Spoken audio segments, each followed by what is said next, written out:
दिल खुशी से झूमे गाए रातें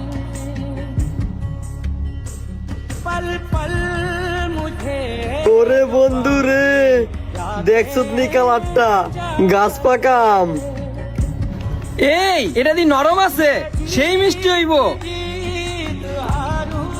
আমরা আগে আমি খামু। দূর বেড়া, আমরা তুই আগে খাবি কে? আমরা উপর আমগো সামনে ফালাইছে, আমরা আমি আগে খামু। কিরে কি করতে নিলি? আমটা উপর থেকে পড়ছে ঠিকই, কিন্তু এই আমের উপরে তো আমাকে হক নাই। গাছটা যার, আমটার উপরে হক তার। আরে দূর বেড়া, রাস্তার উপরে পড়ছে, আমরা পাইছি, আমরাই খামু, এতে দোষের কি? দোষ আছে রে দোষ, মালিকের অনুমতি ছাড়া এটা খাওয়া এক প্রকার চুরি। কাল কিয়ামতের মাঠে সামান্য একটা আমের লেগে আল্লাহর কাছে ধরা খেয়ে যাবো, তখন আল্লাহর কাছে কি জবাব দিমু?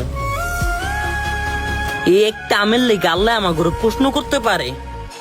চল দোষ, যার গাছ তারে জিগায় খাই। তুই সবকিছুতে এত বেশি বোঝাস কেন লেগে রে? এক টাকার কথা কইতে গেলে মানুষ হাসবো, আর মালিক এটা বিশ্বাস করবো যে আমরা কুড়ায় পাইছি, বাবা আমরা গাছে থেকে পারছি।